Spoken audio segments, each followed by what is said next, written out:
Hi friends, మేము పెట్టే interesting videos కోసం ఇప్పుడే మా ఛానల్ని సబ్స్క్రైబ్ చేసి పక్కనే ఉన్న గంట సింబల్ని యాక్టివేట్ చేసుకోండి. అలా చేయడం వల్ల మేము పెట్టే ప్రతి వీడియో నోటిఫికేషన్ మీ వరకు ఈజీగా వచ్చేస్తుంది. ఇక లేట్ చేయకుండా వీడియోలో ఏం జరుగుతుందో చూసేయండి.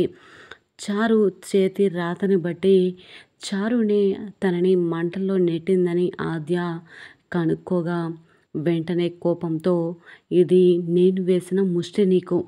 నా సీనుని ప్రాణంగా ప్రేమించాను, చివరికి నీ మెడలో తాళి కట్టేలాగా చేసుకున్నావు. అంతేకాని నువ్వు సీను సంతోషంగా ఉండాలని కోరుకున్నాను. ఏ రోజు మీరిద్దరూ విడిపోవాలని కోరుకోలేదు. అలాంటిది నేనేం తప్పు చేశానని నా ప్రాణాలు తీయాలనుకున్నావు అని చెప్పి చారుని అందరి ముందు నించోపెట్టగానే అందరూ కూడా షాక్ అయిపోతారు. సీను కూడా ఆదికి సపోర్ట్ చేయడంతో పద్మ అలానే చూస్తూ ఉంటుంది. మరి రఘురామ్కి నిజం తెలిసి చారు ఆది ప్రాణాలు తీయాలనుకుందన్న విషయం తెలిసి రఘురామ్ ఏం చేయబోతున్నాడు, నిజంగా ఏం జరుగుతుంది తెలుసుకోవాలి అంటే ఈ వీడియో చివరి వరకు చూడండి ఫ్రెండ్స్. నచ్చితే ఒక లైక్ చేయడం మర్చిపోకండి. ఇక లేట్ చేయకుండా వీడియోలో ఏం జరుగుతుందో చూసేయండి. ఇకపోతే చారు అలాగే పార్వతి ఇద్దరు కూడా మాట్లాడుకుంటూ ఉంటారు. ఇద్దరి మధ్య సంభాషణ జరుగుతూ ఉంటుంది. ఎందుకు అంటే పార్వతిక తన పని తను చేసుకుంటున్నప్పుడు చారు వచ్చి వెనక నించోటం, ఏంటే వచ్చి అలా వెనకాలే నించున్నావు, చప్పుడు చేయట్లేదు, ముందు నెయ్యి వెనక గోతిలాగా ఏంటది అని చెప్పి అంటూ ఉంటే, నేనేం చేశానని ఎందుకలా భయపడిపోతున్నావు అని చెప్పి చారు అంటున్నా కూడా పార్వతికి అర్థం కాదు. ఏంటే నీ సుసు భాష నాకేం అర్థం కావట్లేదు అని అనగానే, అయితే ఉండు అని చెప్పి పేపర్ మీద రాస్తూ ఉంటుంది. నేనంటే నీకెందుకు భయం అనగానే, మంటల్లో తోస్తావు కదా అని అడుగుతూ ఉంటుంది పార్వతి. నిన్నెందుకు తోస్తాను, ఆద్యనైతే తోస్తాను కానీ అని అంటూ ఉంటే, ఏమో ఆద్యని తోస్తానన్న దానివి మమ్మల్ని తోయవని గ్యారెంటీ ఏంటి అని ఈ విధంగా అంటూ ఉండగా చారు ఇక అనాల్సిన మాటలు, దానికి సమాధానం చెప్పాల్సిన మాటలు ఇద్దరి మధ్య కూడా సంభాషణ జరుగుతూ ఉంటాయి. ఇకపోతే శౌర్య మాత్రం ఎక్కడ జాబ్ చేయడానికి పర్మిషన్ ఇవ్వకుండా అందరూ కూడా గెట్ అవుట్ అని చెప్పి అంటూ ఉంటారు. శౌర్య చాలా బాధపడుతూ ఉంటాడు. ఒకప్పుడు సిన్సియర్ కోచ్గా అన్ని కాలేజెస్ తరపున అవార్డ్స్ తీసుకున్న శౌర్య ఈరోజు రామలక్ష్మి వల్ల, తన తమ్ముడు ప్రశాంత్ చేసిన పని వల్ల రోడ్డున పడాల్సి వచ్చింది.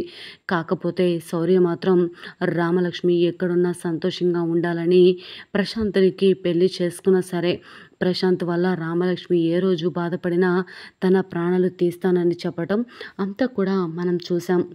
ఇకపోతే రామలక్ష్మి కాలేజీకి వెళ్తూ ఉండగా ప్రశాంత్ వెనకాల వచ్చి, రామలక్ష్మి నేను నిన్ను కాలేజీలో డ్రాప్ చేస్తాను రా అని అంటూ ఉంటే, వద్దని చెప్పాను కదా, నేను వెళ్ళగలను అని అంటూ ఉంటే, అయ్యో ఇలా అయితే ఎలా రామలక్ష్మి, మనం ఎలా మాట్లాడుకోగలం, కనీసం మనం ఎలా ఉండాలి, పెళ్లి చేసుకొని ఎలా ఉండాలి అని చెప్పి కొంచెం డిస్కషన్ చేసుకోవాలి కదా అని అంటూ ఉంటే, నాకు ఇప్పుడు కాలేజ్కి టైం అవుతుందని చెప్పాను కదా, ఎందుకు ఇలా విసిగిస్తున్నారు అని చెప్పి ఈ విధంగా రామలక్ష్మి అంటూ ఉంటే, అప్పుడే అటు నుంచి శౌర్య వస్తూ ఉంటాడు. రామలక్ష్మిని చూస్తూ ఉంటాడు. రామలక్ష్మి కూడా శౌర్యని చూసి కావాలనే నన్ను కాలేజ్ దగ్గర డ్రాప్ చేస్తారా అని అంటూ ఉంటే, ఇందాకే అడిగాను కదా, రా కూర్చో డ్రాప్ చేస్తాను అని ఈ విధంగా ప్రశాంత్ అంటూ ఉంటాడు. రామలక్ష్మి బైక్ ఎక్కి కావాలనే శౌర్య ముందు ప్రశాంత్ మీద భుజం పైన చేవేసి వెళ్ళిపోతుంది. శౌర్య చాలా బాధగా చూస్తూ ఉంటాడు. ఎక్కడికి వెళ్ళానా సరే తను ఒక ఆడపిల్ల జీవితాన్ని నాశనం చేయాలనుకున్నాడని, తనకి ఉద్యోగం ఇవ్వడం కరెక్ట్ కాదని చెప్పి అన్ని కాలేజెస్ వాళ్ళు డిసైడ్ అయిపోతారు. ఇకపోతే మొదట రామలక్ష్మి కాలేజీలో పనిచేస్తున్న దగ్గర తన గది అంతా కూడా ఖాళీ చేయమని చెప్పి గదిలో ఉన్న సామాన్లన్నీ కూడా బయటకు విసిరేస్తారు. ఏంటి సార్, ఏదో ఆ రోజు కాలేజీలో నుంచి డిస్మిస్ చేసేసారు, ఇప్పుడు సడన్గా ఇక్కడ నుంచి వెళ్ళిపోమంటే ఎలా అని అంటూ ఉంటే, ఇది కాలేజ్ తరపున వేరొక కోచ్ వస్తున్నారు కదా, వాళ్ళకి గది ఇచ్చేయాలి, నువ్వు ఎలాగైనా సరే గది ఖాళీ చేయాలి శౌర్య అని చెప్పి అంటూ ఉంటారు. అక్కడున్న యాజమాన్యం వెంటనే, సార్ నన్ను అర్థం చేసుకోండి సార్ అని చెప్పి శౌర్య ఎంతగానో బ్రతిమిలాడతాడు. అయినా కూడా వాళ్ళు శౌర్య మాటలు వినరు. అక్కడున్న స్టూడెంట్స్ అందరూ కూడా నవ్వుతూ ఉంటారు. రామలక్ష్మి కూడా దూరం నుంచి చూస్తూ ఉంటుంది. కానీ ఏమీ చేయలేని పరిస్థితి. శౌర్య అలానే చూస్తూ ఉంటాడు. సామాన్లంతా కూడా తీసుకుని అక్కడి నుంచి వెళ్ళిపోతాడు. ఇకపోతే పద్మ వచ్చి ఏంటిది పేపర్ నిండా ఏం రాస్తున్నారు అని అంటూ ఉంటే అది అని చెప్పి చారు ఏదో ఒకటి చెప్పబోతూ ఉంటుంది. వెంటనే నువ్వు ఆగవే నేను చెప్తాను అని చెప్పేసి పార్వతి ఈ విధంగా చెప్తూ ఉంటుంది. అది పాపం చారు నాలుక బాగలేదు కదా, తను మాట్లాడాలనుకున్నది చెప్పాలనుకున్నది చెప్పలేకపోతుంది కదా, అందుకనే తను పేపర్ మీద రాస్తుంటే నేను కూడా తిరిగి రాస్తున్నాను అనగానే ఏంటి పార్వతి ఈ చారు వల్ల నీకు నాకు పిచ్చి పట్టేలా ఉంది, అదంటే మాట్లాడలేదు పేపర్ మీద రాస్తుంది, నువ్వు మాట్లాడతావు కదా పేపర్ మీద ఎందుకు రాస్తున్నావు అనగానే అవును కదా వదిన మర్చిపోయాను, ఈ చారు ఏం చేసిందో ఏమో మనకి మైండ్ అంతా కూడా పోతుంది అని చెప్పి అంటూ ఉంటే నేనేం చేశాను అని చెప్పేసి చారు మాట్లాడుతూ ఉంటుంది. వెంటనే నువ్వు కొంచెం నోరు ముయ్యవే అని చెప్పేసి అంటూ ఉంటారు. అయినా ఇప్పటికే నా కొడుకుకి నా మీద అనుమానంగా ఉంది, ఇంకా లేనిపోని అనుమానాలు క్రియేట్ అవ్వడానిక ఈ పేపర్లో అంతా కూడా డీటెయిల్డ్గా రాసి పెట్టారు, ఇది ఎవరికైనా కంటైనా పడితే ఇంకేమైనా ఉందా అని చెప్పి గట్టిగా పద్మ కేకలు వేస్తూ వెంటనే అక్కడున్న పేపర్ని చుట్టి ఇసిరేగానే అక్కడ రామలక్ష్మి అక్కడ ఆద్య అలాగే సీను మాట్లాడుకుంటూ ఉంటారు. ఆ రోజు గుడిలో అమ్మ లైట్ తీసింది, ఎందుకు లైట్ తీసావని అడిగితే చిన్నత్తయ్యకు కరెంట్ షాక్ కొట్టింది అని చెప్పి అంది. చిన్నత్తయ్య కూడా దానికి అవును అంది.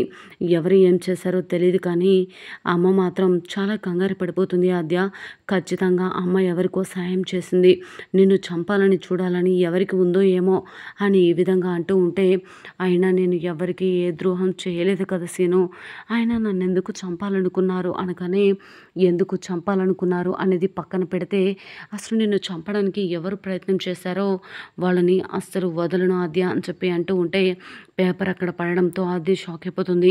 సీను ఏదో పేపర్ పడింది అని చెప్పి వెంటనే ఆద్య ఆ పేపర్ తీసుకొని చదవటం వెంటనే షాక్ అయిపోయి సీను కూడా చూపిస్తుంది. ఆద్య ఇది ఖచ్చితంగా చారును చిన్నత్తయ్య చేసిన పని అని డౌట్గా ఉంది.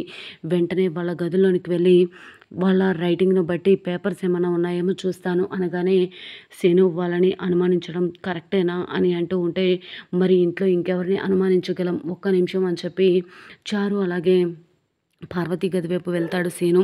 ఇకపోతే సీను మాత్రం ఆలోచిస్తూ గదంతా కూడా వెతుకుతూ ఉంటాడు. ఆద్య అలాని చూస్తూ ఉంటుంది. ఎలాగైనా చారును పార్వతిని ఎవరు ఇదంతా చేస్తుంటారని ఆలోచిస్తూ ఉంటారు. ఖచ్చితంగా బయట కంగారు పడిపోతూ ఉంటే చారు ఏంటి అలా విసిరేసావు, అది ఎవరైనా చూస్తే ఇంకేమైనా ఉందా అని అంటూ ఉంటే ఏంటి అది ఏదో అంటుంది అని చెప్పి పద్మ అనగానే అది ఆ పేపర్ ఎవరు విసిరారని చెప్పేసి అంటున్నాం కదా, ఆ పేపర్ ఎవరికంటైనా పడితే ఇంకేమైనా ఉందా, అందరినీ మెడపట్టి బయటకు గెట్టేస్తారు వదిన అని చెప్పి అంటూ ఉంటుంది. వెంటనే వెళ్ళి ఆ పేపర్ని చించేద్దాం పదండి అని చెప్పేసి ముగ్గురు కూడా ఇల్లంతా వెతుకుతూ ఉంటారు. ఈలోపు జానకి వచ్చి ఇక ఇంట్లో సామాన్లు కావాల్సినవన్నీ కూడా ఒక పేపర్ మీద రాయమని ఆదికు చెప్తుంది. రైటింగ్ను బట్టి ఎలాగైనా ఇంట్లో ఎవరు తనని చంపాలనుకున్నారో తెలుసుకోవాలని చెప్పి చారుతో రాపిద్దామనగానే చారు ఇక ఆది చేతిలో ఉన్న పేపర్ని చూసి షాక్ అయిపోతుంది. మరి నిజంగా ఆద్యకి ఇక ఇంగ్లీష్తో పాటు తెలుగు రాదని కావాలని తను సరుకులు లిస్ట్ రాసి అందరి ముందు ముప్పై పొందాలని పేపర్ మీద మరి ఇక రైటింగ్ రాస్తే ఒకవేళ మరి అది గుర్తుపట్టిన జానకి అలాగే ఏం చేయబోతున్నారు.